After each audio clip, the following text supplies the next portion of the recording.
Let's give him another hand for that.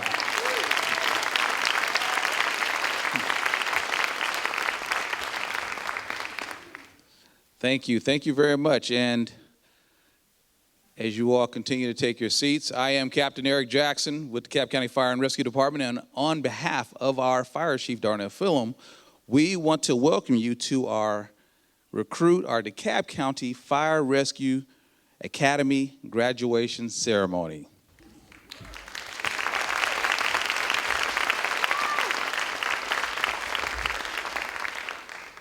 We will be celebrating the graduation of two recruit classes 103 and 104. So sit back. We want this to be a very joyous occasion. Unlike a lot of graduation ceremonies, our chief has echoed, we want this to be a very family-oriented type of event. So we know you all have iPhones and Androids and iPads and all those other good things. So we want you to use them, take pictures, and take part in this joyous celebration, because these firefighters have worked very hard, as you all well know, to get to this point. So again, let's give them a round of applause for what they've done.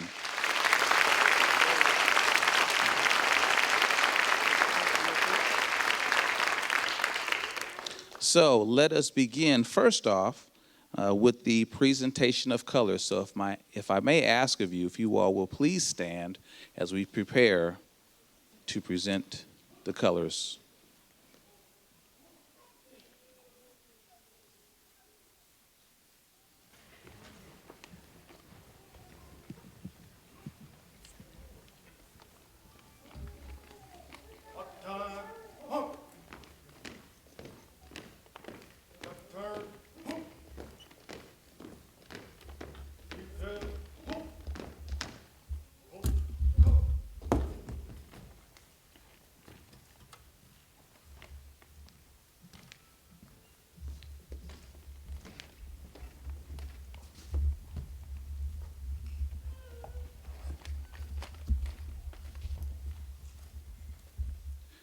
Let us all recite the Pledge of Allegiance. I pledge allegiance to the flag of the United States of America, and to the republic for which it stands, one nation, under God, indivisible, with liberty and justice for all.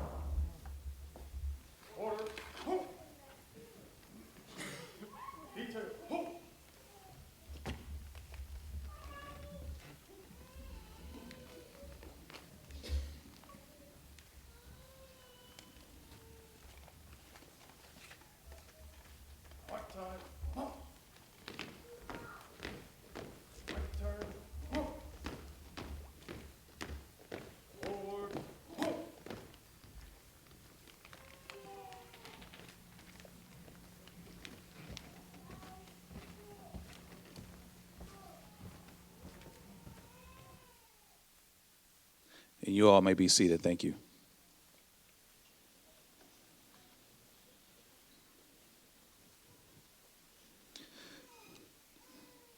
Next on the program, we will have our invocation by our Fire Rescue Chaplain, Micah Lemon.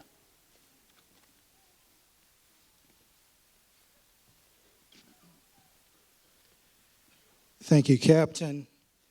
Every head bowed, every eye closed as we go before the throne of grace today. Supremely great, all-wise, all-merciful one, thou who orders our breath and our very steps. O God, ever watchful, ever caring, you are our source and our end. Thou, O God, we come today with reverence, asking you to touch and bless this occasion with your powerful hand. O Lord, all that we are and all that we have is yours. Oh God, we thank thee for the great leadership that we have in this fine department today. And we thank thee for DeKalb County and the citizens of which we serve. And we ask you to continue to uplift them all in your powerful hand. Oh Lord, touch those who are about to take the oath of office today and give them a divine reminder that public service is a charge to keep and a duty to fulfill. Lord, touch us all and renew within us the courage that it takes to serve the present age. Lead us and guide us each and every day, each and every way as we travel down life's highway. Make right our steps, make sure our actions, and make sound our judgment. These are the prayers that we pray. In your magnificent name, let us all say, Amen.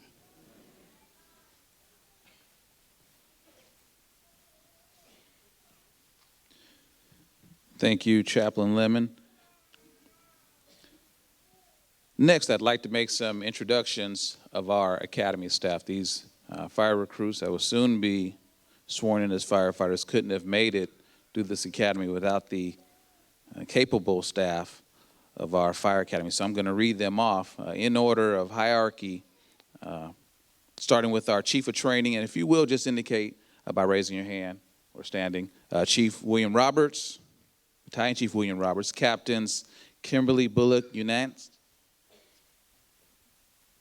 and Captain Frederick Poole, followed by the instructional staff of the following persons: Instructor Adams, Instructor Campbell, Instructor Connolly, Instructor Crumley, by the way, who's a newly promoted fire captain, Instructor Goddard, Instructor Gouveia, Instructor Gray, Instructor Huff, Instructor Kelly, Instructor Lavelle,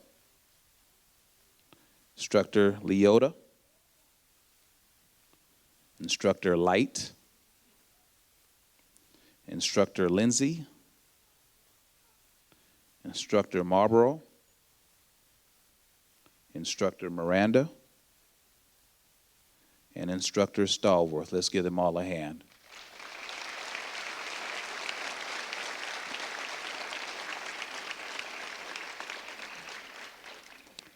At this time, I'd also like to first acknowledge any elected officials. If you are in the house, raise your hand or give me a wave. Next, I'd like to recognize any current or retired firefighters, regardless of the department you work for. If you would please stand. Any retired fire.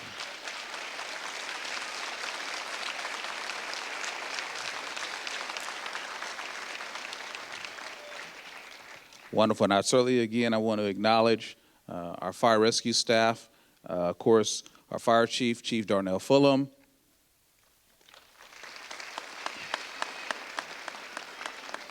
our Deputy Chief of Operations, Norman Augustin,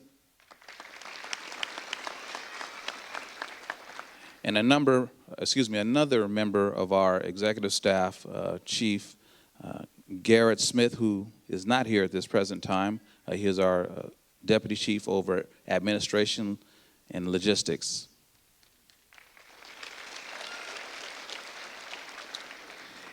And there are two individuals who I know to mention who really allow for the Fire Academy to run the way it does. And those individuals, those special individuals, are Vivian Daniels, who's in the back,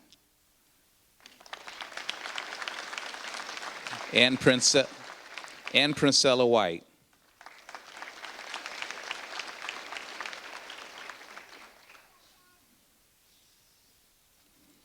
Next, I want to introduce to you all our key speaker for this evening. This individual is Fire Chief Larry Few with the Fulton County Fire Rescue Department. Chief Few is a fire professional with an extensive background that spans over 34 years of experience in the fire service industry and public safety. He holds a Bachelor of Science degree in management from Shorter University and an associate degree in fire science technology from Georgia Perimeter College. Chief Few is a certified fire manager awarded through the Georgia Public Safety Training Center and also holds the designation of Chief Fire Officer from the Commission on Professional Credentialing and member of the Institution of Fire Engineers. As a senior fire executive and public safety officer, his experience includes a thorough knowledge of the Office of the Fire Chief, Fire and Emergency Medical Services, operations, special operations, fire administration, and support services. Chief Few has served successfully as a chief officer in all areas of fire management prior to his appointment as fire chief of the Fulton County Fire Rescue Department as of August of 2006. His present responsibilities as fire chief include preparation and administration of the Fulton County Fire Rescue Department's multi-million-dollar budget and provides oversight of the fire and emergency services operation, as well as the Fire Prevention Bureau or Fire Prevention Services.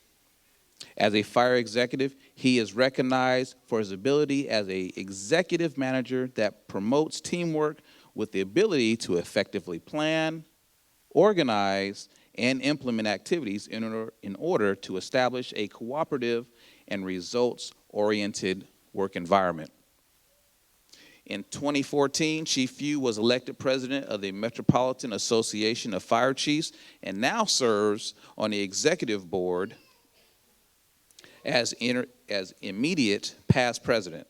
Chief Few has served on a number of committees in the Southeastern Association of Fire Chiefs, such as Resolution Committee member, Nominations Committee, and Finance Committee member.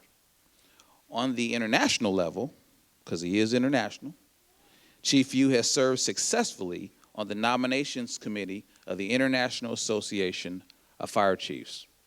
He is presently the president of the United Methodist Men of East Point, First Malileo United Methodist Church. And I know I probably, all right. And I'm sure he'll correct that, and president of the Men's Choir. One of the more and better recognizable accomplishments of Chief Few is that he is married to his beautiful wife and certainly a very good friend of the fire department, retired recruiting manager of DeKalb County Human Resources Department, Miss Maisie Few, and he's been married 39 years and is the proud father of two sons, Nicholas and Brian. Nicholas is an actor who holds a couple of master's degrees, and his son Brian is also an EMT working for a local ambulance company here in the metro Atlanta area. So let me take the time now to introduce to some and present to others no other than the fabulous and certainly capable Chief Larry Few of Fulton County Fire Rescue Department.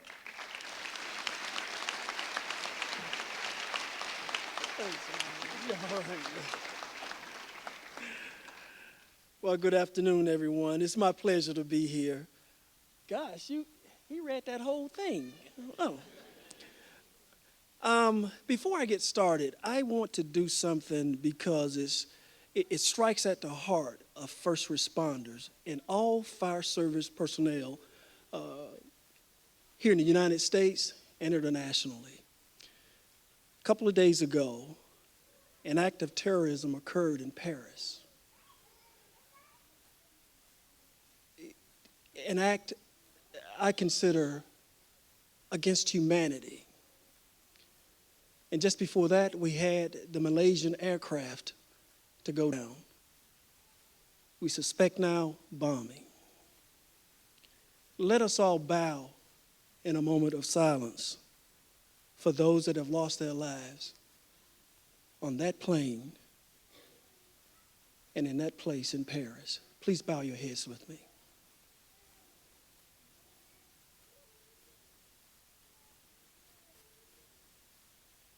Thank you. Well, good evening. It's my honor to be here, and I will tell you before we start, I'm impressed with the way that group came in. I got to tell you, I was sitting up here talking to Chief Fulham, and it woke me up, man. Y'all looking good. I want to kind of set this night up, you know, when I graduated from college, I will tell you, I don't remember who the keynote speaker was. I just don't. I don't remember what the person said. You know what I'm saying? I know that it was a good speech because we all stood up and clapped and threw up our hats. So I'm mindful of that. I won't be long. Tonight is about that group over there. And we're going to make it that way. So I won't be long. My life in the fire service has been a winding career. It has not been a really straight path. Coming in as a new recruit, you have to really get into what you want to do and what you want to accomplish very early. And as you sit here tonight, when you hit that station, whatever house that you're going to be in, opinions are going to be formed about who you are, and what you stand for. So I want to go over a little bit of that tonight. Now, before I get really into it, I want to thank Chief Fulham, who is a very good friend of mine. Chief Fulham was my deputy director while I was while he was at Fulton County. And let me tell you something. He carried the mail. I got to tell you. He was exceptional in what he did in Fulton County. I hated to see him go, but it would be very selfish on my part to want to keep a rising star. And let me tell you something, he has not hit his plateau. I can tell you that. He's one of the most cerebral individuals I've come across. He's methodical in his approach. He's mission specific. Let me tell you a little bit of story before I get into you recruits. When we were becoming a city, when those cities began to form up north, Fulton County had to transfer assets. And I got to tell you, that responsibility, it was political. It fell on the shoulders of Chief Fulham. And you could stand on 285 and see the assets and everything change and take place with no problem. That's because I had a very good deputy, a deputy director in charge of that. I told him when he was leaving, we will miss you long before you miss us, and I'm sure that is the case. To any of the elected officials here, I didn't see any raise their hand, but if you are here, happen to walk in, okay, right here. It's my honor to be here tonight. Thank you. I bring greetings from the other county over there. It's my pleasure to be here. DeKalb County is a great county. You have some great people that's going to be delivering the service. And I, over the years, have watched you from afar because I have a connection with the county. Eric hit on it a little bit. My wife retired from DeKalb County. She was the recruiting manager and recruited police and fire. So the connection is there. I also want to thank all of the families that are here tonight. You have given to DeKalb County your loved ones, your significant others, and your spouse. In that is a great responsibility on DeKalb County to provide them with the training and the equipment to keep them safe. That is going to happen because this is a great county. Tonight, I want to talk to you about a journey, recruits, that you're about to embark on as you receive your graduation certificates. Tonight, you and your family will remember many aspects of what will take place tonight. You may not remember all of what I say here tonight. However, just know that when you leave this building with your firefighter certificates, you become a member of one of the greatest and one of the most hazardous professions on earth. Therefore, you must be alert. You must be vigilant. You must be ready to take action in a moment's notice and bring calmness to what may be chaos. Tonight, I want to talk to you about 3 Just 3. There are many professional standards, but I want to talk to you about 3 that you can have an impact on as you get into that station. First, you must be professional. You must be a professional. You must carry yourself in a professional manner. When you put on your uniform, you become a servant leader for DeKalb County Rescue. It should be clean, without wrinkles. If you do not have on, if your uniform is not fitting for the job that you're going to be performing, that first impression that the public forms of you can be very detrimental. If you're not dressed professionally, many will not respect what you're saying, and they won't take you serious because you did not take the time when you left the house to look professional. Let me tell you something I saw getting off a plane over at Hartsfield International, and it broke my heart to see this.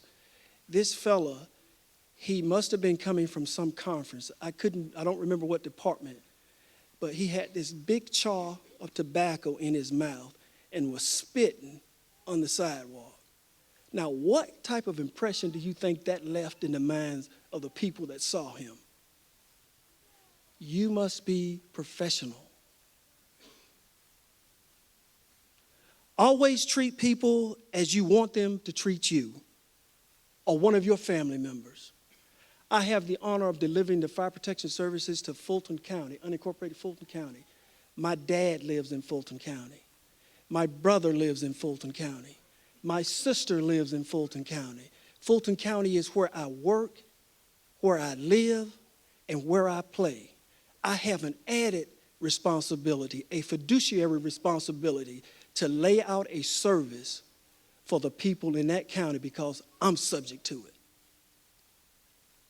At times, you will meet people in their most terrible circumstances. They have lost all of they have in some fire, or someone close to them has been injured, or even they've died. Be calm. Be composed. You are here to help and be of service, so display a composed demeanor during an emergency so you can perform at your highest level. Let me tell you something that occurred to me earlier on in my fire service career. And, you know, it's significant because it's stuck in the back of my mind. I was on a rescue call, and these folks had called for service on the previous shift. My shift coming on, they called again for service. When we hit the door, they were angry. I don't know what they were angry about. I felt that the anger was directed at me. None of my questions were getting answered. I packed up the jump kit and began to walk out the door.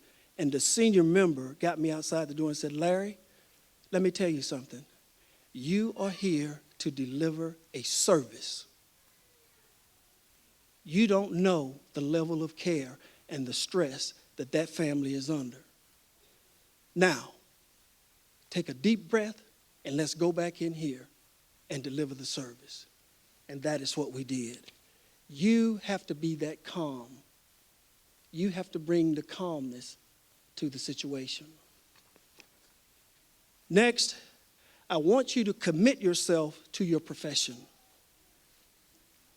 I got to tell you, I never let money or time stand in the way of my upward mobility. Don't you do that. Many times you will have to invest in your own career. You will. The department can't provide you with all of the training that you're going to need. We are all hazards. There is nothing that's going to happen out in the public on an emergency condition that the fire department is not going to be there. We are always going to be called. You are always going to be called to deliver a service.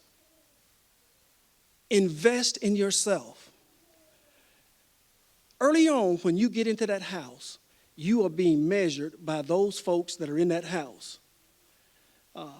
You have to, early on, develop in your mind where you want to be 10 years, 15 years down the road.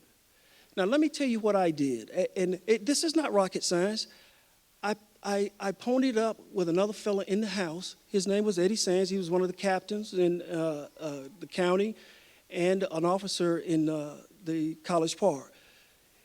He and I were on the fast track. He had the same thing in his mind that I had in mind, that when someone opened my jacket up and they said, that's Larry Few, there was something in there more than firefighter. You have to do the same thing. I can remember going to the Georgia Public Safety Training Center, racking up 1,600, 2,000 hours a year. Some of that time was on the city and the county that I worked for. A lot of it was on me. Invest in yourself. As a young firefighter, I was married and the father of 2 boys. My wife and I worked jointly to take care of our boys, and she supported me in accomplishing my goals, which were aligned with our family goals of providing for our family. At times, you will need to take some of your own time. I cannot stress that enough. You have chose this profession. You have chose it. This profession didn't choose you. You chose it. So you have to invest in yourself. You may have to spend some money and time going to school. I remember going to EMT school, and football was, on TV. And I said, God, geez, man, when am I going to ever get out of EMT school? But you have to understand the concept of marginal gratification.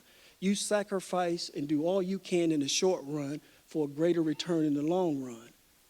That's what it's all about. Because I got to tell you, from this old fire chief, and I got to tell you, sometimes I look back, I said, man, how did I get to be the oldest person in the department? I am. You get a tendency to kind of slow down a little bit, but you got to keep it fresh as long as you can. This profession is changing.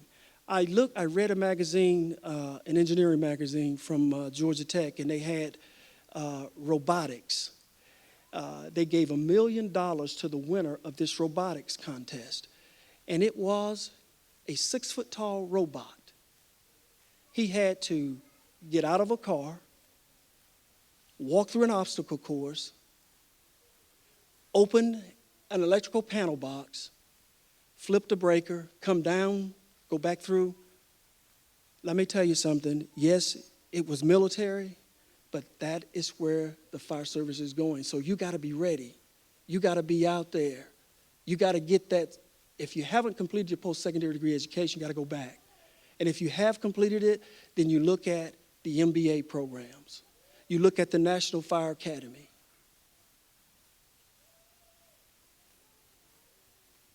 Invest in yourself. Let me say this to you. If you've ever ridden on a plane, there's some instructions that the flight attendant gives you just before you get ready to take off. A lot of people don't listen to it, but one of the ones that strikes me is that they say, if this plane loses pressure, the cabin loses pressure, there's a mask that's going to drop down. What they say is to put your mask on first and then assist those sitting next to you or whomever. They don't care if it's mama, daddy, sister, brother, baby. They say put your mask on first. Find that sweet spot where you put your mask on first, because if you're adequately trained, you can take care of yourself, your partner, your family. All of it works in there together. Put your mask on. Number 3, be an example. I was riding to work one morning, and I guess I can say this. I drive this very nice vehicle. I'm so thankful. I thank God, from whom all blessings flow, for truly I'm a blessed man. I've got the job of a lifetime. This is what I really wanted to be. My brother was a fire chief. My son was in the fire service, so I was naturally tracking along the right path. So I drive this nice vehicle. God has blessed me so much. And I had a beautiful staff. You know, of course, I still got that, but Fulham was a part of it. And I pulled up beside this bus. And there were some kids on that bus. They saw my white shirt, that tie, that brass, like they're going to see on you. And I could read their lips. As they looked down, they looked at that black SUV. They looked at this guy sitting up in there. Man, I kind of thought I was looking good. And they said, "What is he? What is he?" And I mouthed back at them that I am a fire chief, a firefighter. Let me tell you something. Kids are going to respect you because of the uniform. And what happens after that, that meets the test.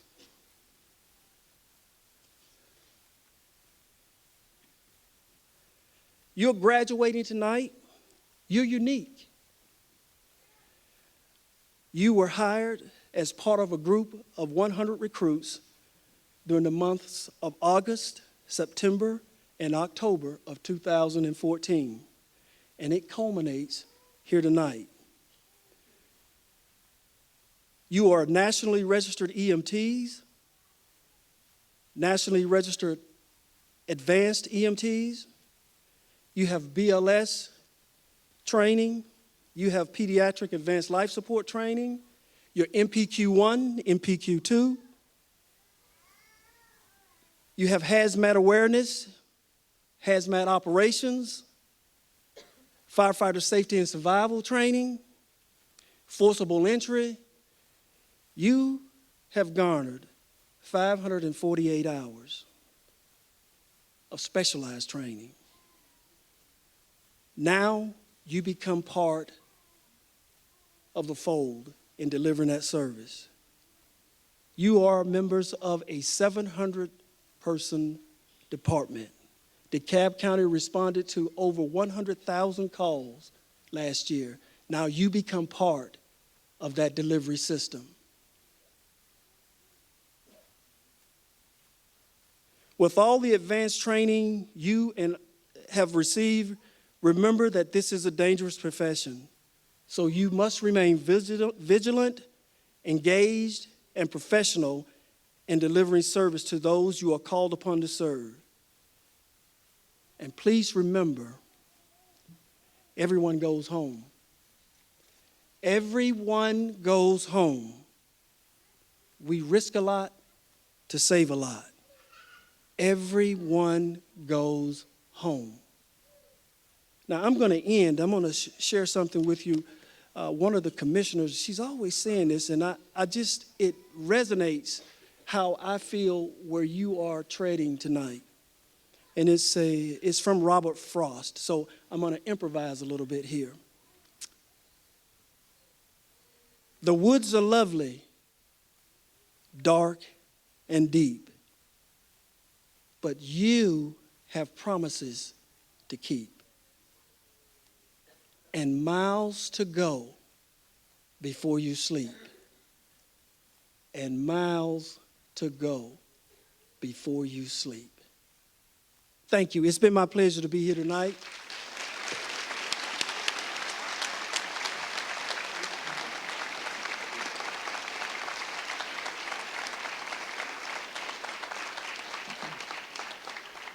Let's give Chief Yu another hand for that.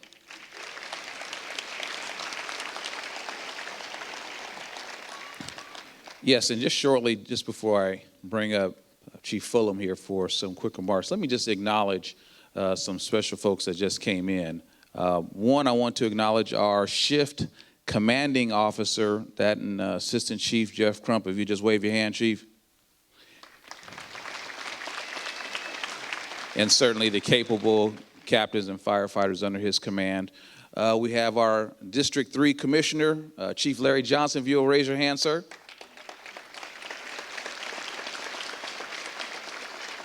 And we have our illustrious CEO, Interim CEO Lee May, if you raise your hands. And let me open the floor very briefly if you want to bring words. Good afternoon. We're not going to be here with you much long, but I just wanted to just congratulate the classes of 103 and 104. I got that correct? 32 young men and women.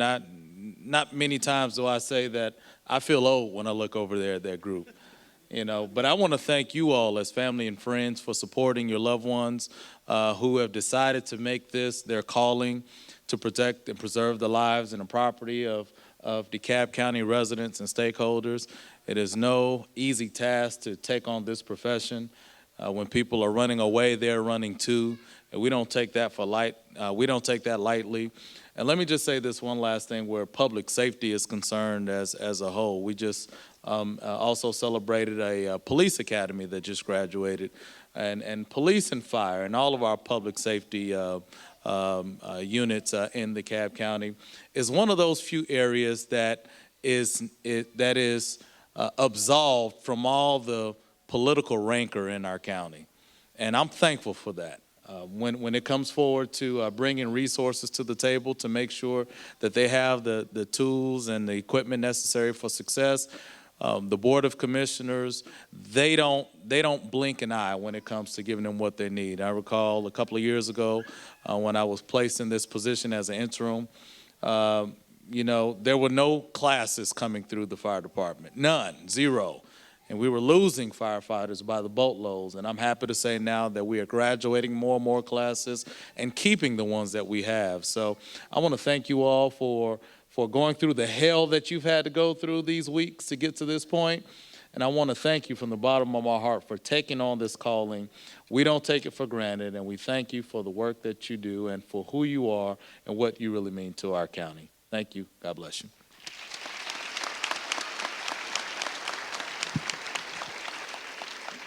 I want to say good afternoon to everybody. How you doing? Good. I want to thank our interim CEO who has helped to push us to move forward and get our classes to be here, to graduate, and helping us provide the funding. I want to thank you, interim CEO May. I want to say a special shout out to this class. I had a chance to see them. I was over at the gallery at South DeKalb Mall across the street. This is the district you're in. It's in my district. And I saw them just working out in the parking lot. And I was just so happy to see what Chief Fulham has been able to do in his short tenure is to make our fire department more community friendly. It's more the community cadets. They out here making a difference, and they out here just in the community. Because normally you see the police officers out, and the firefighters are out, don't get me wrong. But to have the cadets out marching and recruiting in the neighborhood, in the mall, and letting people know that, hey, I can be one of them. I can do this. They care about our community. And so I just want to say thank you to the class of 103 and 104 and to all of your instructors who had the foresight to do that, and to our chief and his staff, and to the interim CEO who hired our chief to be here. Thank you to the family who's the backbone in their support. They're going to need you in all of these times, and be their support. Give them an ear. Talk to them. Encourage them. Just continue to inspire them to go forward, because they are our heroes. They chose a profession that, like they said, they run into the fire while we're running away from the fire. And they help us with getting the cat out the tree and helping us to do certain things in our community. So they take care of the least of these. And so I just want to say thank you and congratulations to our graduates and to the family. Let's continue to produce great cadets like you all are doing, our instructors, and let's continue to make DeKalb County strong and proud. We're a great county, we're a strong county, and we're a county on the move. So thank you, congratulations, God bless you.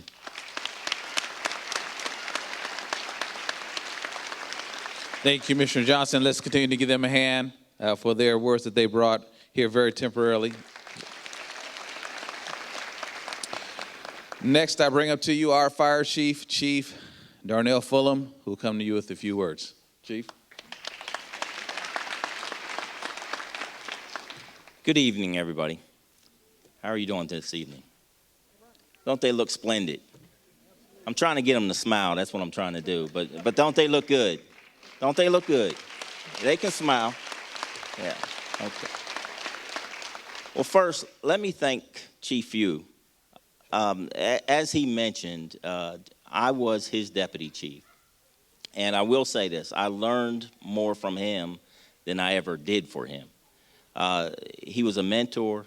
He's still a friend, and I still consider him a mentor. What was read earlier was just a brief synopsis of what he's done and who he is. I was just speaking to him. He just got back from South Africa. He represents the fire service across the seas. This is a great man, and I just thank you for taking time out of your busy schedule to share with us. Thank you.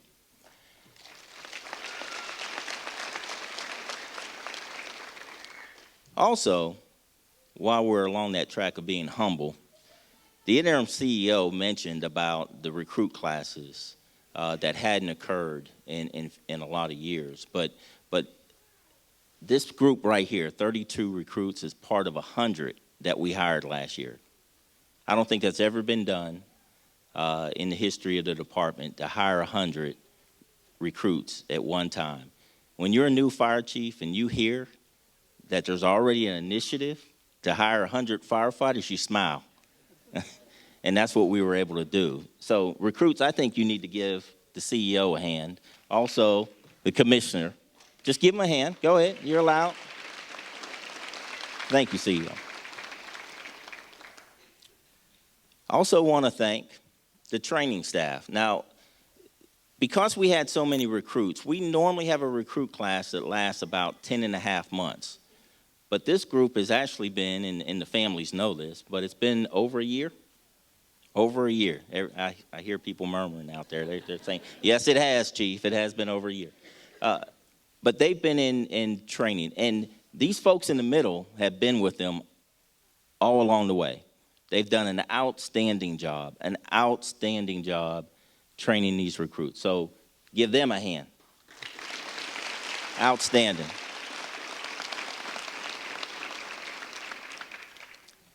And we can't forget the families. I mentioned that year-long process. Now, anytime I talk about recruits, I say, yeah, they're going to spend a lot of time away. They're on a 5-day shift, so they're working 8 to 10 hours a day. But I'm sure they come home, they're beat, they're tired, they don't have time to play with the kids as much as they would like. They have to study. There's a lot that has to be done. We require a lot of them. And so that required a lot of you to be patient and to take the time. So once again, recruits, you give your families a hand for the time that they spent. And we thank you. We thank you for being patient. And when I spoke to them, it's probably been about 2 or 3 months ago, I spoke to them again and I said, the pleasure that I have and the moment that I enjoy the most is when they walk across the stage and I get to shake their hand. And you'll hear me later. I get to transition them from a recruit to a firefighter. There's no prouder moment for me. And so I won't spend any more time so we can get to that point, but I want to thank you, once again, families, for the time and the effort and for giving us your family members. We will transition them now. It'll be a 24-48 now. I know you realize that, but we will give them back to you for just a little while. But thank you very much.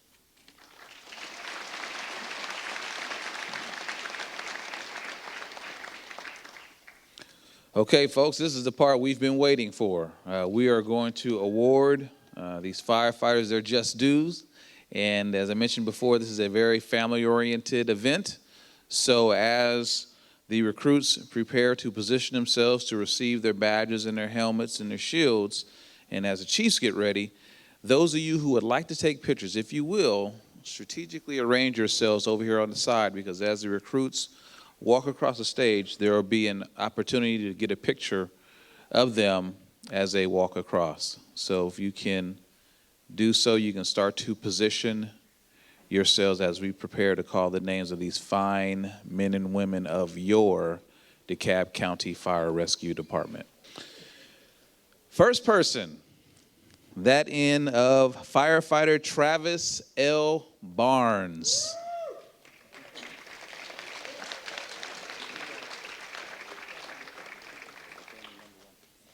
Yes, and if a family member wants to come and pin that badge, please step right on up.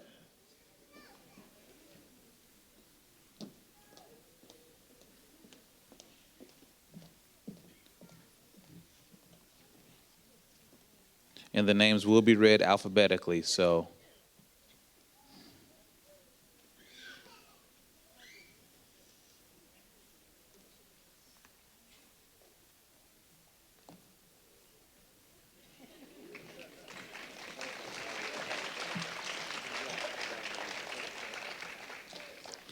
Next, we have firefighter Daniel L. Bridges.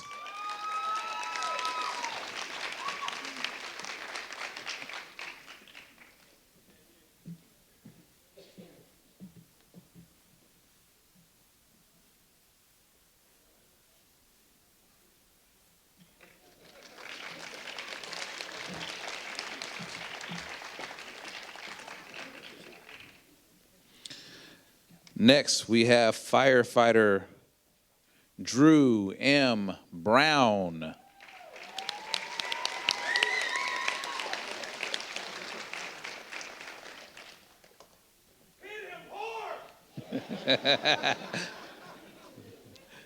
There's always one in the audience.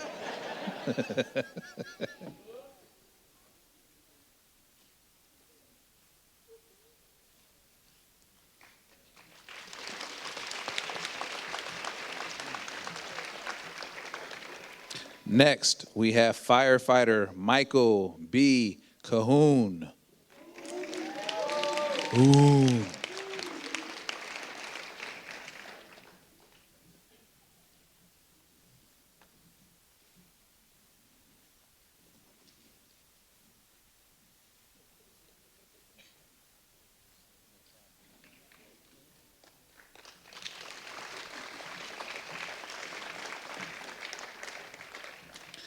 Next, we have firefighter Jarrett A.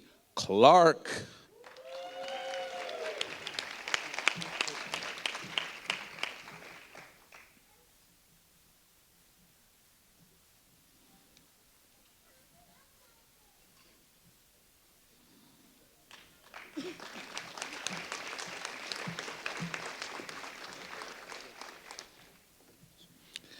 Next, we have firefighter John B. D'Angelo.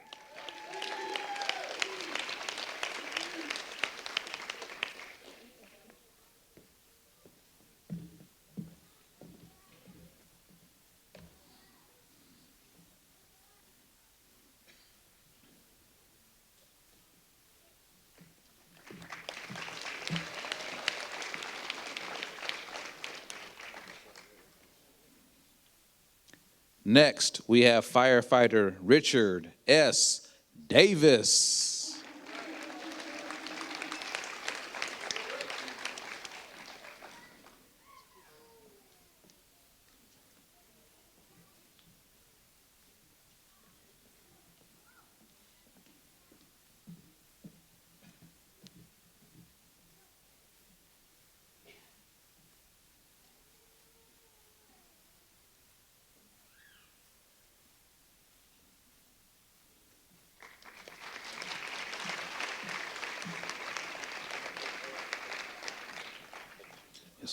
Next, we have firefighter Kyle J. Eads.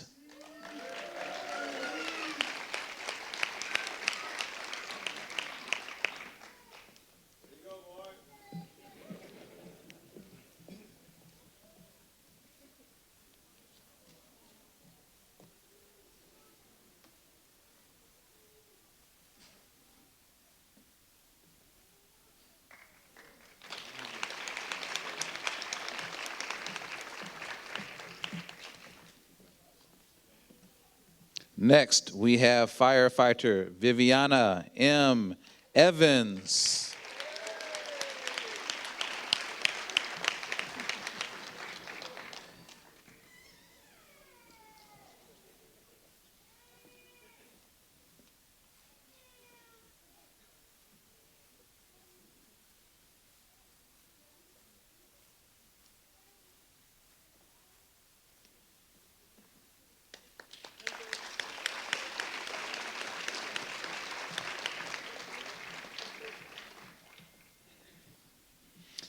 Next, we have firefighter Wesley S.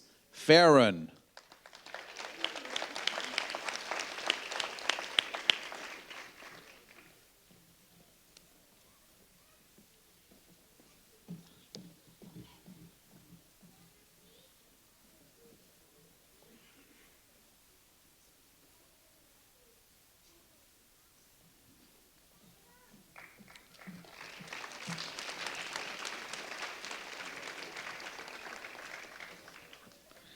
Next, we have firefighter Amanda L. Fortson.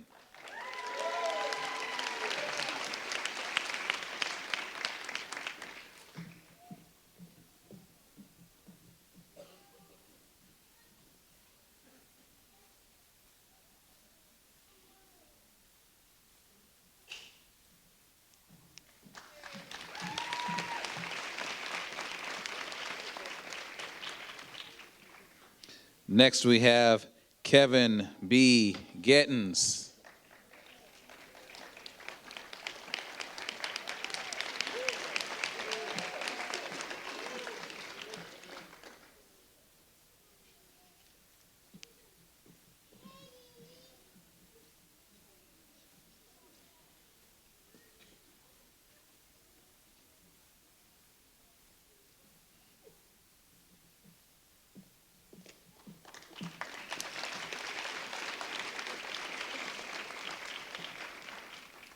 Next, firefighter Ryan B. Gwynn. Hey, Jack, how you doing?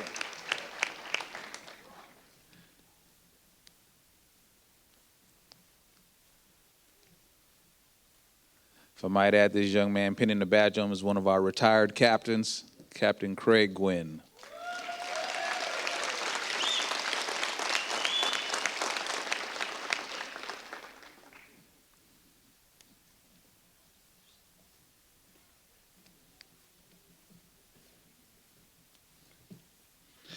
Next, firefighter Tyler G. Harwell.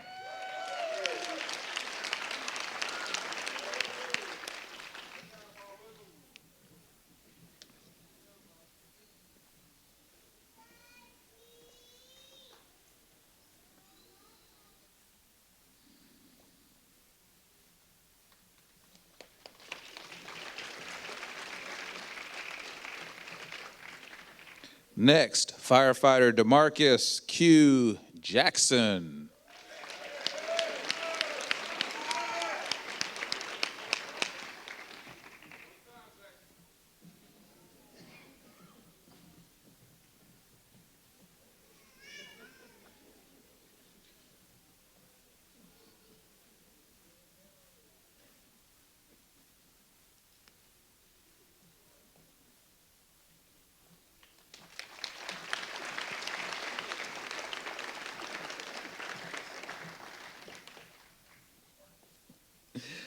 Next, we have firefighter David F. Kelly III.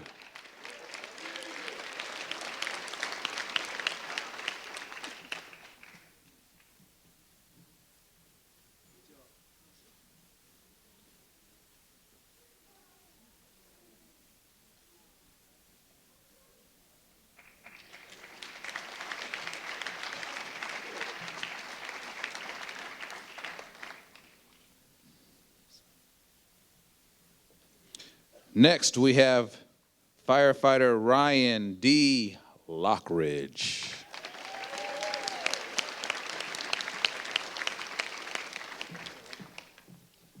How you doing, Chief?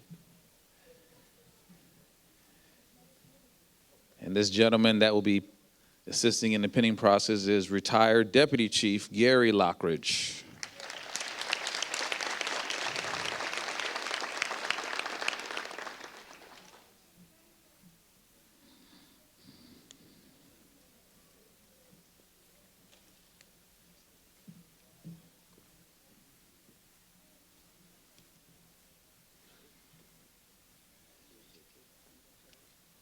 Hey, Chief. Next, we have firefighter James L. Mayberry II.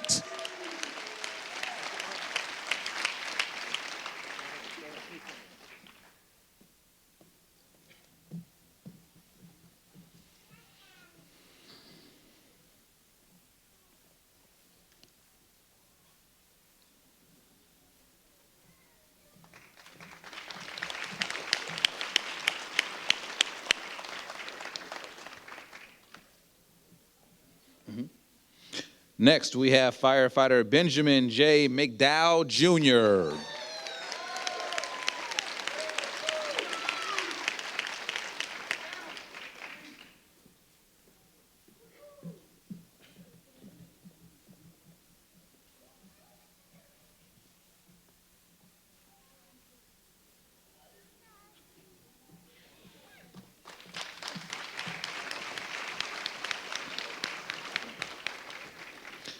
Next, we have firefighter Mark A. McKinley II.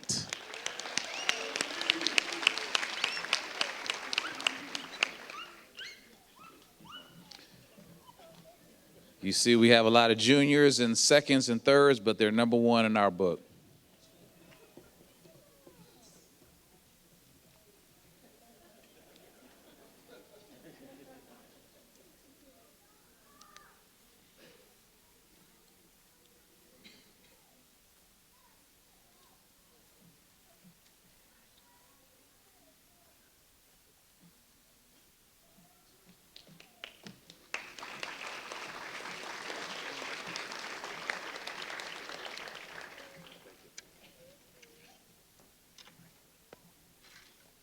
Next, we have firefighter Justin K. Mitchell.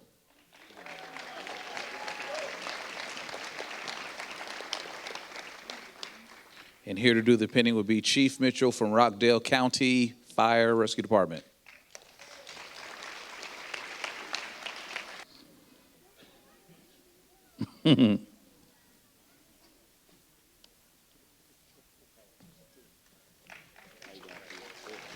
Sorry about that, Chief.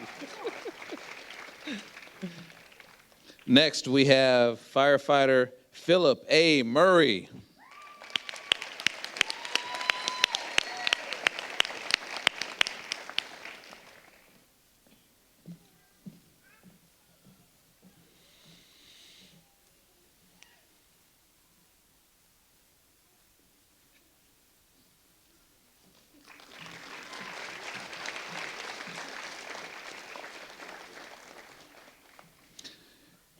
Next, we have firefighter Brett J. Peacock.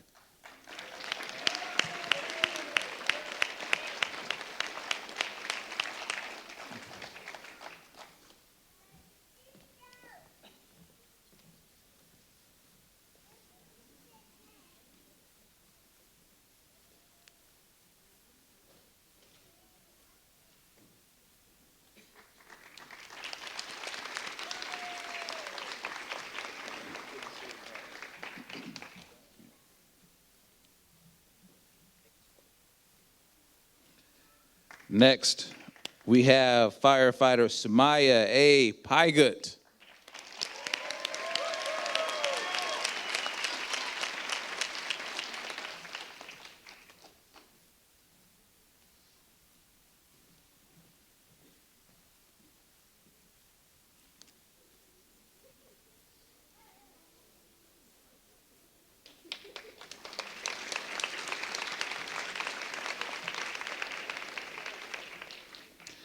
Next, we have firefighter Bennett C. Skilling.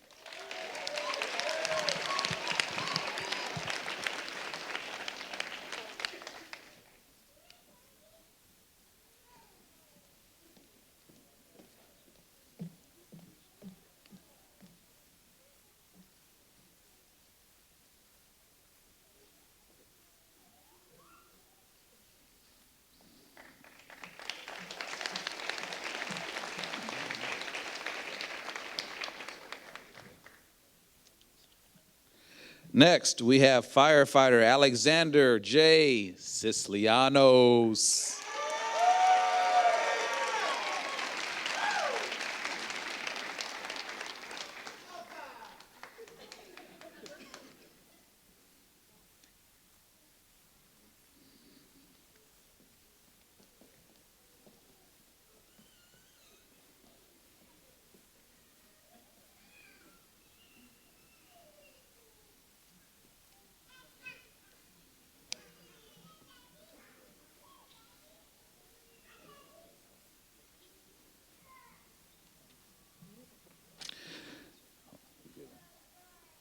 Next, we have firefighter Terry C.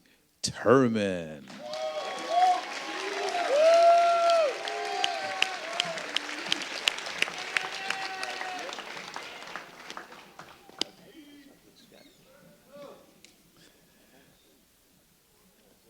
This young man is pretty special. Not only has he passed our fire academy, but he was and probably will always be considered a police officer with DeKalb County Police Department.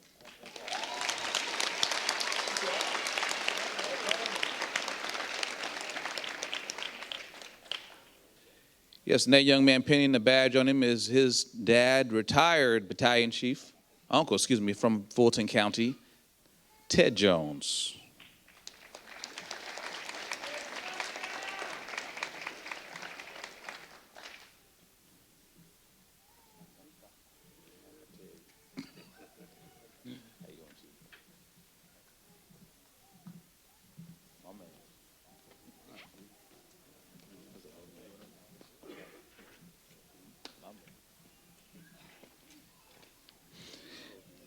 Yeah.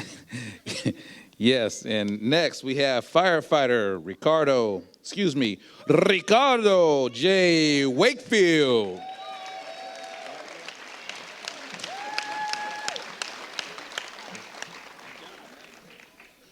We had to do him his just dues. That's how he says it. That's how he pronounces it.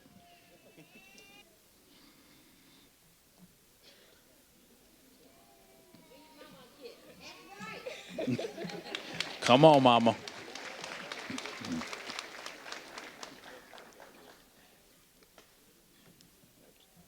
Next, we have firefighter Ryan C. Wells.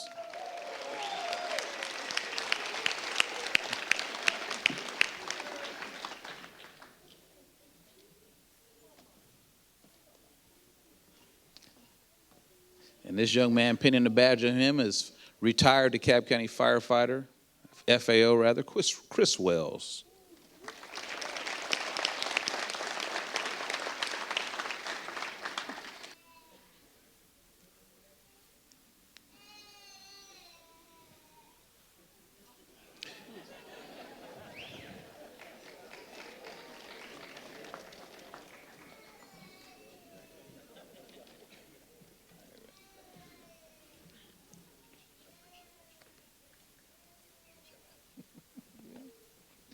Yes, and we're getting close, folks. Just 3 more. Next, firefighter Bradley A. Wayne.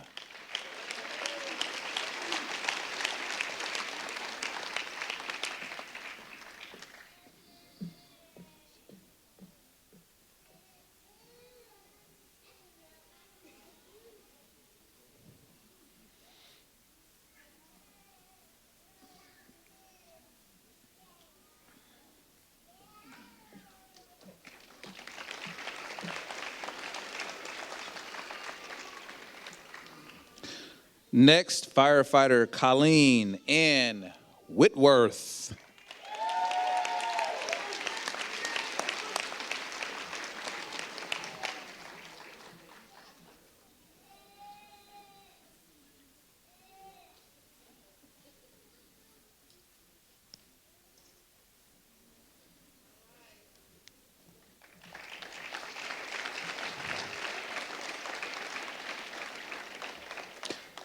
And bringing it up from the rear, we have firefighter Jason T. Winkler.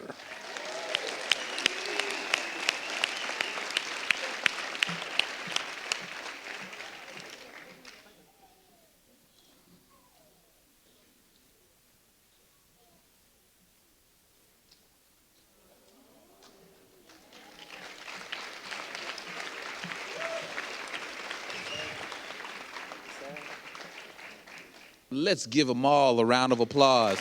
Let's give it to them. Give them a standing no. They deserve it.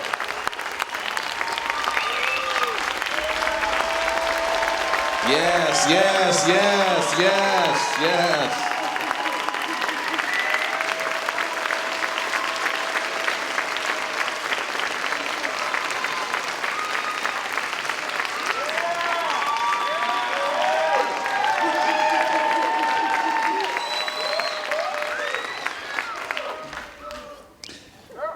Good evening. First of all, I would like to express to you that it is a great honor and a privilege to be here today, just as one of the many talented instructors involved here in the education of these individuals, and to give you testament and acclamation to their accomplishments to these fine men and women seated before you today. As I stand here today, I am reminded of a parable written in the Gospel of Luke. A physician, which he has found his way in his 20th century legal system of governing laws and in the textbooks of the recruits that they've learned from. The conversation was between what we call today a lawyer and Jesus of Nazareth, and the subject was love thy neighbor. The question was raised, who is the neighbor? The text reads, in reply, Jesus said, a man was going down from Jerusalem to Jericho when he was attacked by robbers. They stripped him of his clothes, beat him, and went away, leaving him half dead. A priest happened to go down that same road, and when he saw the man, he passed on the other side. So too, a Levite, when he came to the place and saw him, he passed on the other side. But a Samaritan, as he traveled, came where the man was, and when he saw him, he took pity on him. He went to him and bandaged his wounds, pouring on oil and wine. Then he put him on his donkey, brought him to an inn, and took care of him. The next day he took out 2 denarii and gave them to an innkeeper. Look after him, he said, and when I return, I will reimburse you for any extra expenses you may have. In the days of this conversation would have happened, the Jewish community and the Samaritan community despised each other.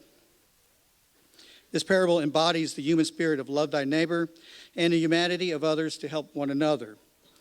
These 32 individuals who sit here before you have a lot in common with the Good Samaritan, for they too have dedicated their lives to helping strangers in need, to lay aside their feelings of hate and prejudice, to act upon their spirit of humanity to help others. I remember the words of a previous DeKalb County CEO who said, there is no greater service than that of public service. These individuals have not responded to their first call as a sworn personnel, yet they sit here before you today. They have accomplished many heroic acts during their training to become EMS professionals. A recruit responding with an AMR crew was first on the scene of an airplane crash on 285 moments just after takeoff from PDK Airport on May 8th of this year. The recruit and the crew witnessed 4 individuals who were trapped in the downed aircraft and due to the hazards of the crash were unable to help them as they perished in this wreck. This event is so horrific to see. It could have been a career-ending experience due to the overwhelming feeling of helplessness one feels in a situation like that. As they were released from the scene, those feelings began to build within the recruit. And the unit was called back to the scene to aid others who witnessed this disaster and felt the distress over the sight of such a sight.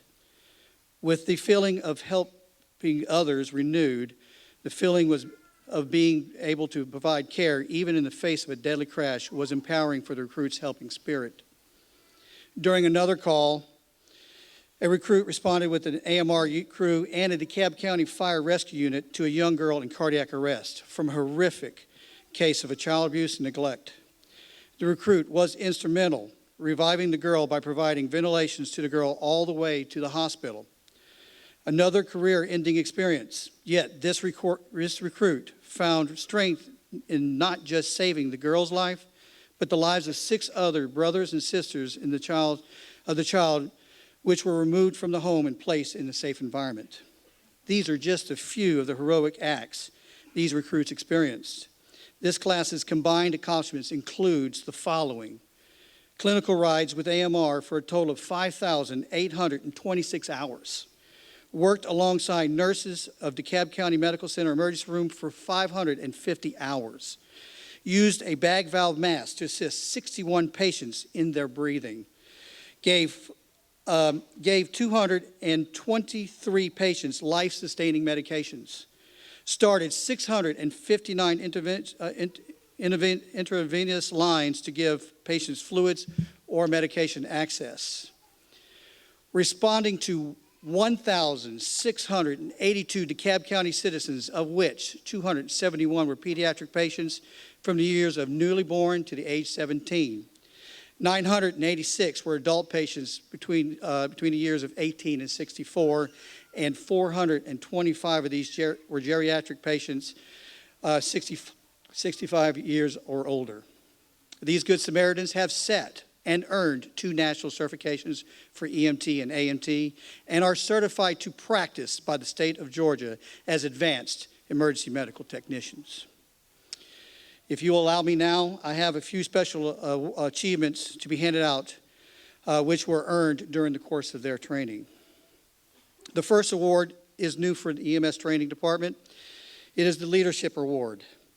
This award is not given just to the class leaders, but to anyone who has the quality of leadership. The fact that this individual is a squad leader is only a testament to the awesome job that Instructor John Kelly does when he picks these individuals for their job assignments. The individual would argue the point for his fellow team member, even if it didn't benefit himself. Successfully on 2 occasions for his arguments, he saved a fellow recruit from a test failure which could have cost the recruit their job. For continuing commitment to his fellow classmates as a leader of his peers, this recruit embodies the never leave a man behind. This leadership award goes to Ryan Wells.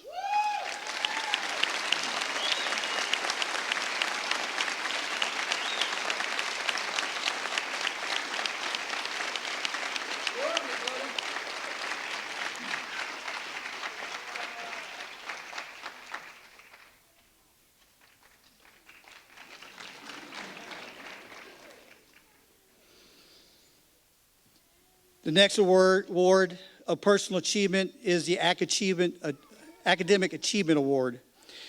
This recruit faced a daunting task head-on and achieved high marks test after test, skill evaluation after skill evaluation, without wavering in the sheer weight and volume of this assignment. For earning the highest grade point average among his peers, this recruit earned a 94% for EMT, a 96% for AEMT, and a combined score of 95%. The Academic Achievement Award goes to Bennett Skilling.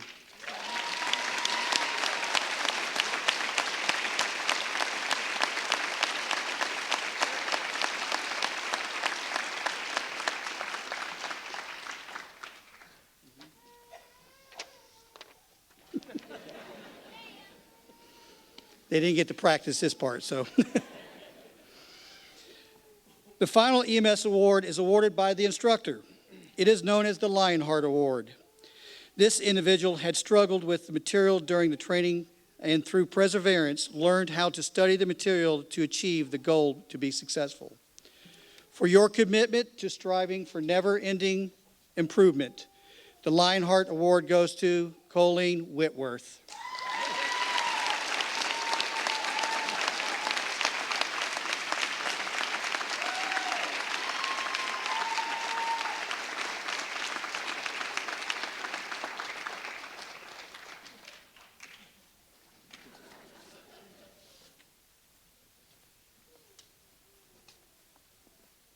Well, good evening, everybody. How you doing? I like you. I'm doing good, too. My name is Instructor Gray, and I have had the honor and the headache of having this fine group of men and women for about 20 weeks. And from me to you,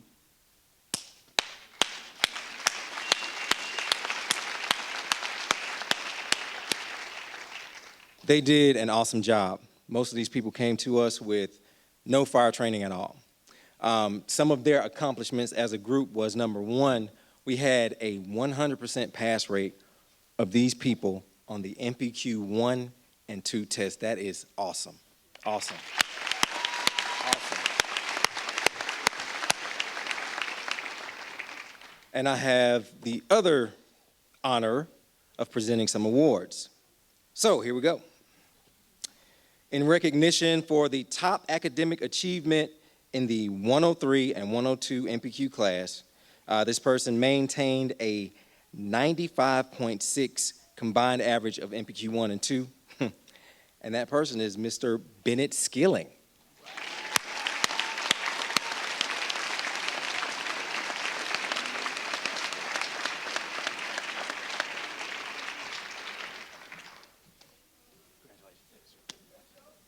Good job. Good job. All right. Next will be the Physical Fitness Award. This one is near and dear to my heart because I like to beat up on them every morning for PT. We had a good time, didn't we? Come on now. We had a good time, didn't we? All right. There we go. All right. The Physical Fitness Award, it goes to this young man who had a PCT time of 6:47. Now, let me explain something to you real quick. I'll try to be brief. There are several obstacles that they have to do in this time period, okay? And I'm not going to try to go through all of them. But I'll say this. On average, the time is about 9 minutes, 30 seconds, 10 minutes. He did it in 6 minutes and 47 seconds. This dude was moving, all right? He was moving. And this award goes to Mr. Kyle Eads.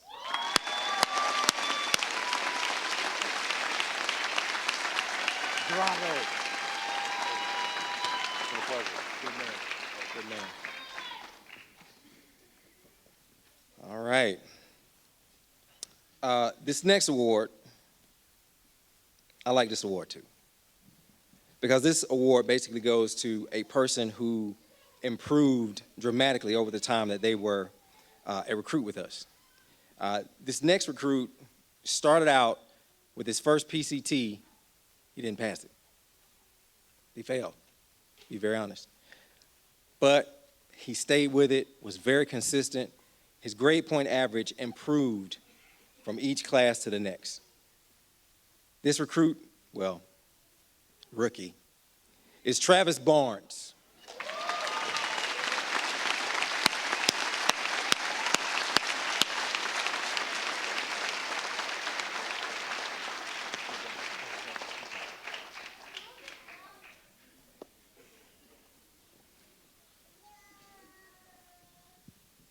All right, this next award is the Leadership Award. This is in recognition of showing extra drive to move himself and the class forward. He's a recruit that has consistently provided motivation to other recruits and completed tasks during the 103 and 104 MPQ class. That will be Mr. Terry Turman.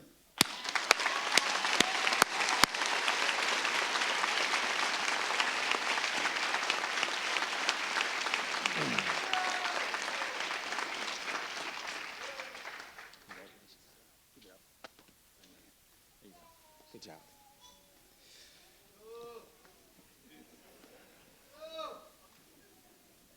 This final award is very close to me too.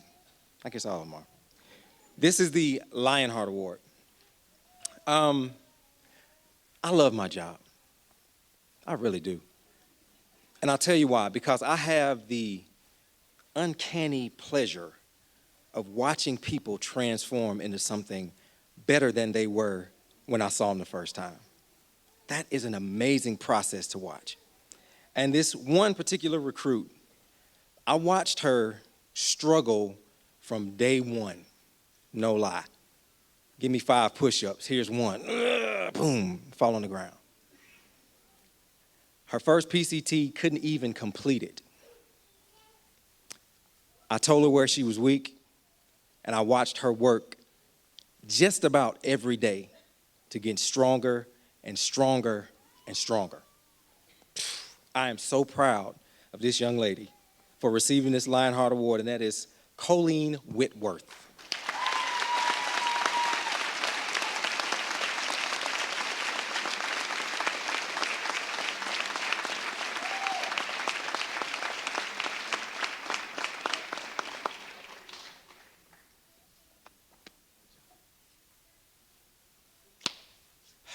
Well, I just want to say one thing to you guys, and it was basically the first thing I said to you the first time we sat in classroom 103, and all of the instructors addressed you.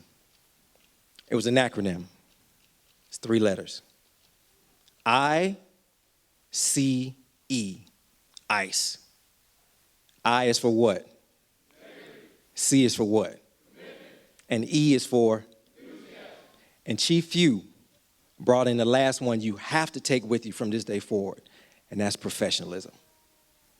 I'm not gonna lie to you. I love you. Good job.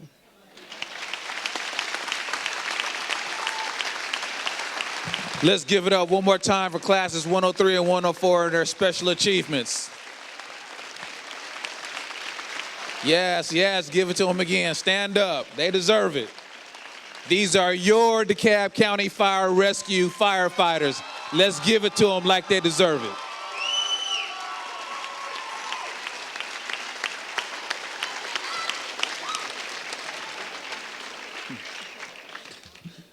Just a couple of quick acknowledgments before Chief Fulham comes up here and gives it to him, gives him the oath. I want to acknowledge David Manuel. He is the director here at the Port of Sanford Performing Arts Center. Let's give him a round of applause for allowing us to be here in this facility, keeping the lights on.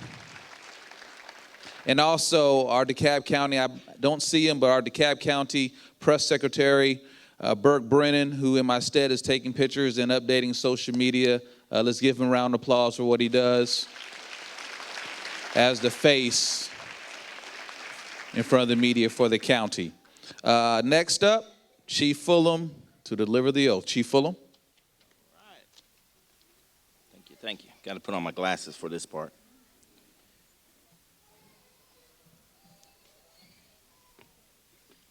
Are the recruits going to stand for this? Yes. Thank you, thank you.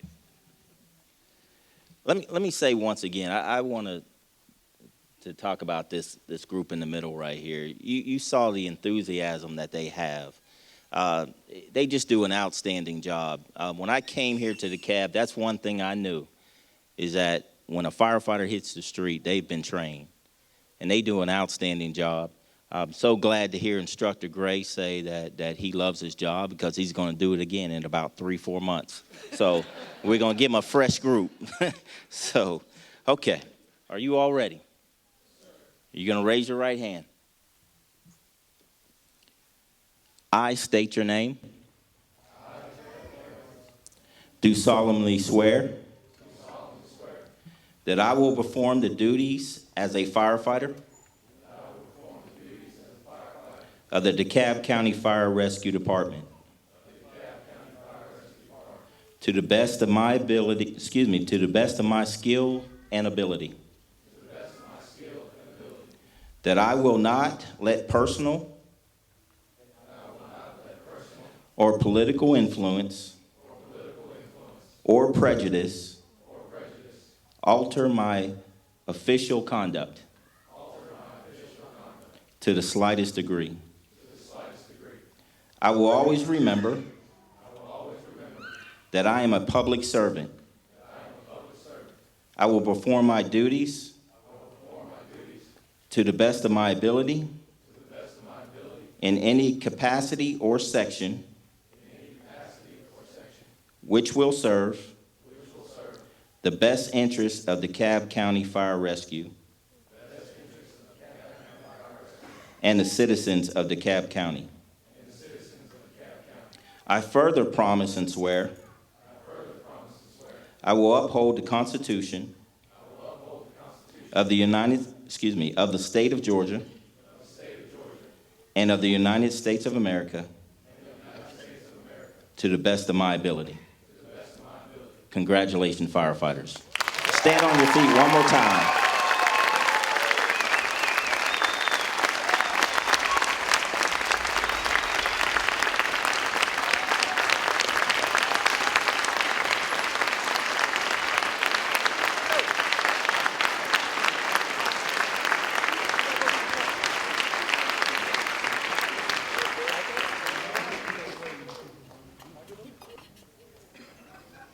We have just a couple of presentations from some of your new firefighters.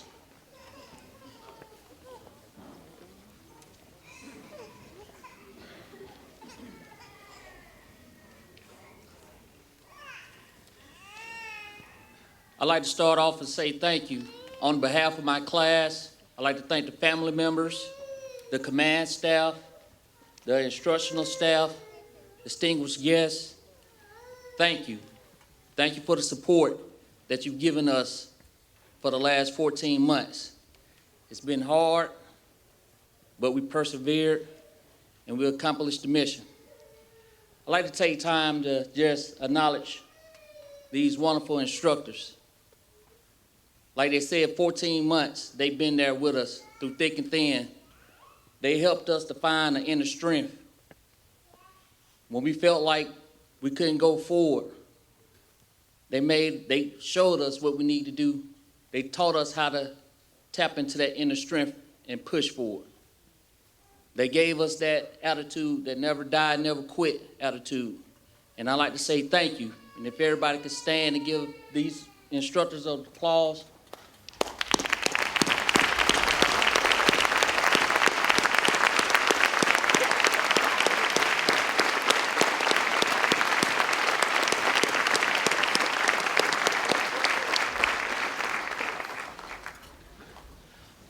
On the behalf of recruit class 103 and 104, we have some little gifts for the instructors. Chief Roberts, could you please come forward?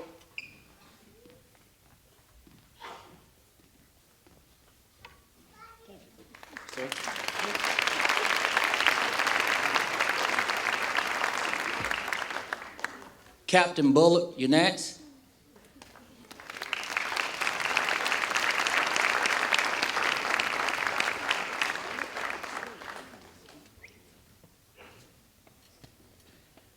Instructor Marlboro.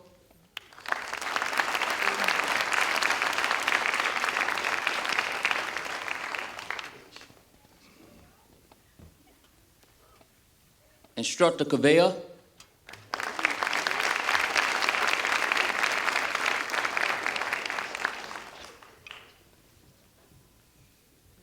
Instructor Kelly.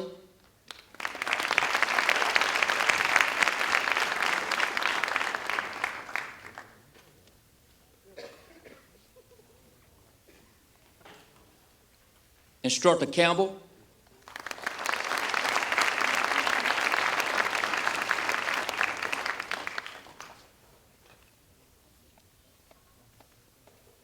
Instructor Hall.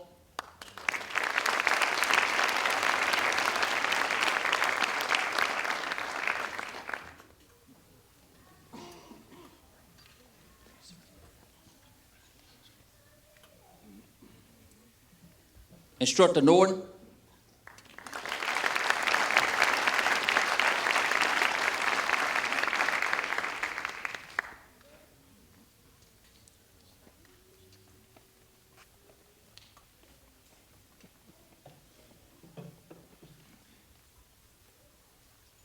Instructor Martin.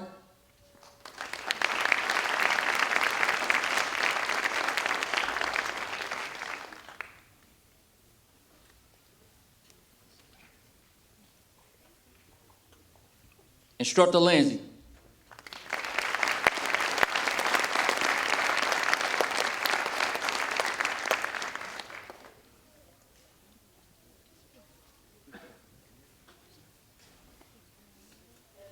Captain Poole.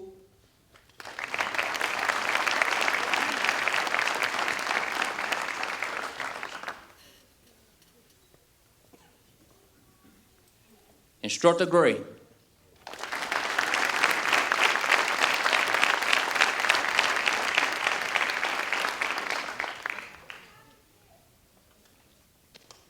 Instructor Huff.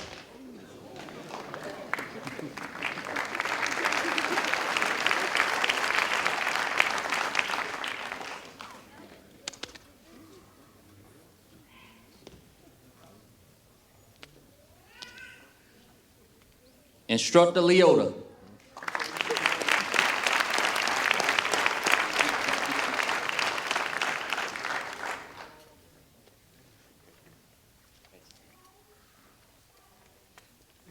Instructor Goddard.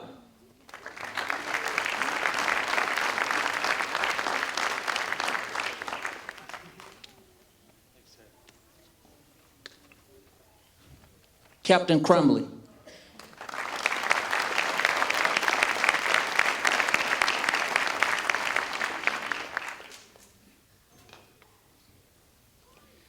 Instructor Lavelle.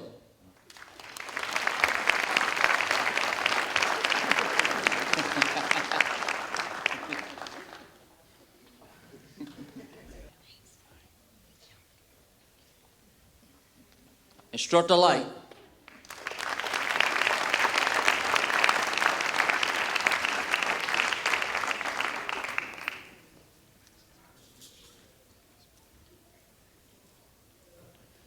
Instructor Stallworth.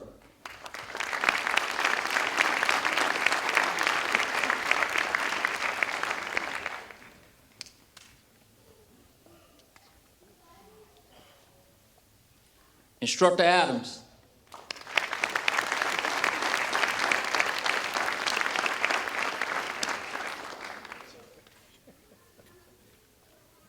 And last and not least, Instructor Conley.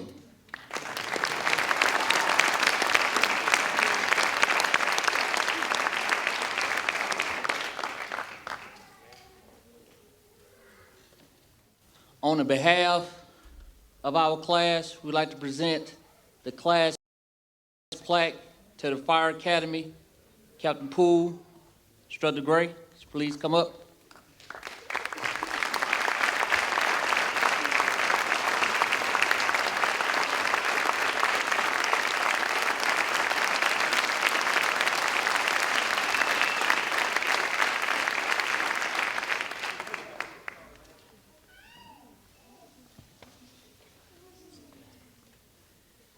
And also, we'd like to present a plaque for our EMS instructors.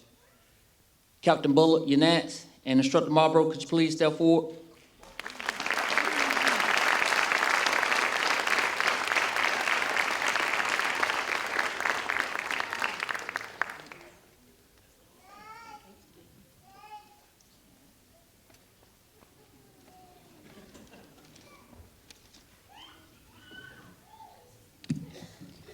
On behalf of the women of 615, I would like to acknowledge an instructor that has really impacted our lives.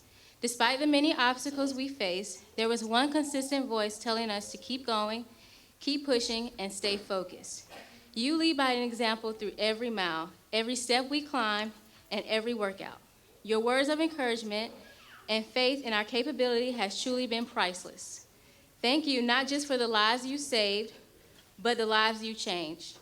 We want to present this gift of appreciation to Instructor Gray.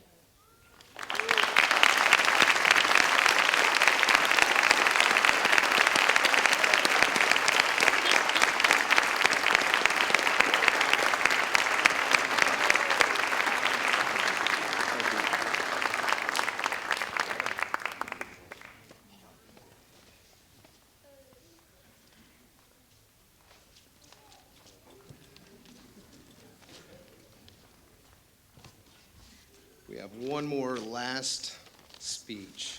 I was tasked with writing a speech for our class. And there were so many things that I wanted to say after, the past 14 months, and I wanted to be able to speak on behalf of 32 individuals. And I kept coming back to numbers, the numbers that we're going up against. And the first one is 1,500. There were 1,500 applications that were submitted for this job here, and there are 32 of us on stage. 32 who have passed every written test.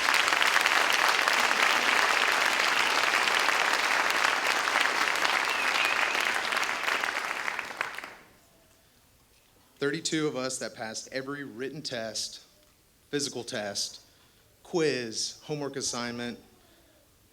We passed it all. That means that of the 1,500 applications, 2.1% of those applications are up here on stage tonight. The odds were stacked against us from the beginning. And Going back to the beginning, 14 months ago, we began the journey in the Fire Academy. And 14 months equates to 309 days, not including weekends or holidays. At 309 days, we trained 8 hours a day, 309 days times 8, that's 3,472 hours of training in the classroom and on the fire grounds. That's a lot of training. And on day one, we were told the Fire Academy has a 3-strike policy. 3 test failures, you're dismissed. 3 AWOLs, you're dismissed. Now, since the beginning, there was 102 tests that counted as a grade, and that makes 102 opportunities for us to fail out. And we passed all of them. There was 309 days that we could have shown up late. We could have not called in. And we made all 309 of them. Now that's a little pessimistic. You could say we had 102 opportunities to study and learn and be the best we can at our jobs. And I feel like as a class, that's really the approach that we took. Now, there's a reason all this training is so arduous and intense, and it's because firefighters don't have the luxury of adapting to their surroundings. They have to fight aggressively and diligently to make their surroundings adapt to them. That's why firefighters never stop training. We never stop learning. We are very lucky as a class to have such a solid foundation and skill that we earned through the Fire Academy, and we earned it. And that wouldn't be possible without our top-notch instructors. They were with us every step of the way, every push-up, every mile, every lecture. They were with us. It also wouldn't be possible without the support of our family, our friends, and our loved ones. Thank you so much for your patience, your understanding, your tolerance. We wouldn't be up here without y'all. And I'd like to thank the sworn-in personnel for being here to show support for us as well. The guys that are on shift, the guys and girls that are on shift right now. We look forward to joining you, learning from you. And it's class 615. I think we can all agree we are not the same people we were when we started this 14 months ago. I think we can all agree that we are better people. We're better in so many ways. We've come together as a team. We've had ups, downs, lefts, rights, strikes, and gutters. But we're still here. We're the 2.1%. We are the 32 that made it. And I think we all agree we're very proud to be class 615. Thank you all.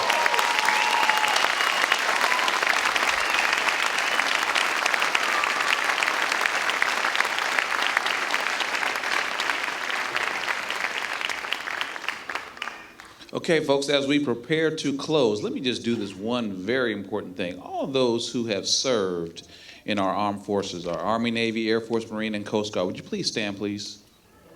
Let's give them a round of applause for the service that they've provided. I think that's in order. Thank you for your service. We hope you all have enjoyed this momentous occasion with our newly crowned firefighters. Again, let's give them a round of applause, just a little quickly.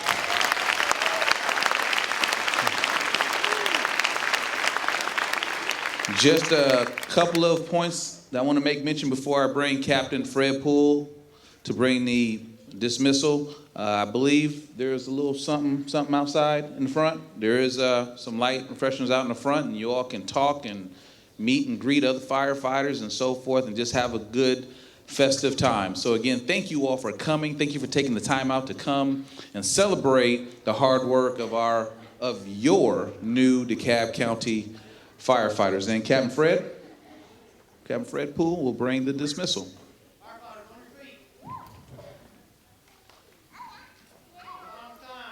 103, 104, dismissed.